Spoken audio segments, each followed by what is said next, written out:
Good morning കൂട്ടുകാരെ. അതെ, അപ്പോൾ കത്തിയൊക്കെ ആയിട്ട് ഞാൻ എന്നാന്നല്ലതാ, ഇത് നമ്മുടെ ചെറുപയറാട്ടോ. പിള്ളേർ ചെറുപയറായിട്ട് കഴിക്കാൻ മടിയുള്ളതുകൊണ്ട് ഞാൻ പതിയെ മുളപ്പിച്ചിട്ട് ഇത് മണ്ണിലേക്ക് ഇട്ടാണേ. അപ്പോൾ അത് നന്നായിട്ടുണ്ടായിട്ടുണ്ട്. നല്ല ഇലക്കറിയാട്ടോ ഈ ചെറുപയർ മുളപ്പിച്ചതെന്ന് പറഞ്ഞാൽ നല്ല ഗുണമുള്ളതാണ്. അപ്പോൾ ഇത് കട്ട് ചെയ്യാൻ വന്നേക്കണേ. ഒരാഴ്ച മതി ഇങ്ങനെ. അപ്പോൾ ചെറുപയറായിട്ട് കഴിക്കില്ലാത്ത പിള്ളേർക്ക് ഇങ്ങനെയൊന്നും ആക്കി കൊടുത്തിട്ട് ഇലക്കറിയായിട്ട് അരിഞ്ഞെടുത്ത് നല്ല ഏറ്റവും ഗുണമുള്ള ഇതാട്ടോ. അപ്പോൾ ഇതൊന്ന് കട്ട് ചെയ്തെടുക്കട്ടെ. പതിയെ നനയ്ക്കുമ്പോൾ ചാഞ്ഞു പോയിട്ടൊക്കെ ഉണ്ട്.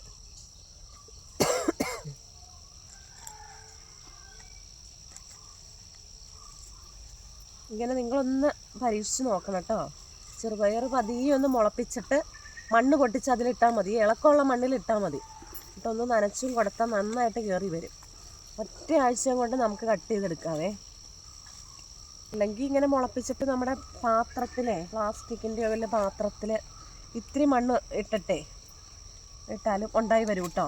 മണ്ണില്ലാത്തവർ വിഷമിക്കേണ്ട കാര്യമൊന്നുമില്ല. ഇങ്ങനെ ഏത് രീതിയിൽ വേണമെങ്കിലും നമുക്ക് ചെയ്തെടുക്കാൻ പറ്റും. നമ്മുടെ മക്കൾക്കൊക്കെ നല്ല ഗുണമുള്ള ഇതാണ്. ചെറുപയർ അല്ലെങ്കിൽ തന്നെ നല്ല ഗുണമുള്ളതല്ലേ. ഇത് മുളപ്പിക്കണം എന്ന് പറയുമ്പോൾ ഇരട്ടി ഗുണം. അപ്പോൾ നിങ്ങളിങ്ങനെയൊന്ന് പരീക്ഷിച്ച് നോക്കിയിട്ട് കമൻസ് ഒന്ന് ഇട്ടേരെ.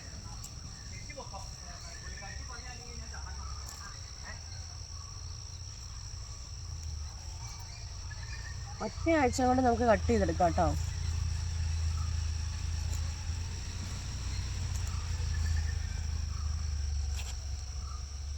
അപ്പോൾ കഴിഞ്ഞു. ഇനി അടുത്തത് ഇടാനുള്ള സമയമായി.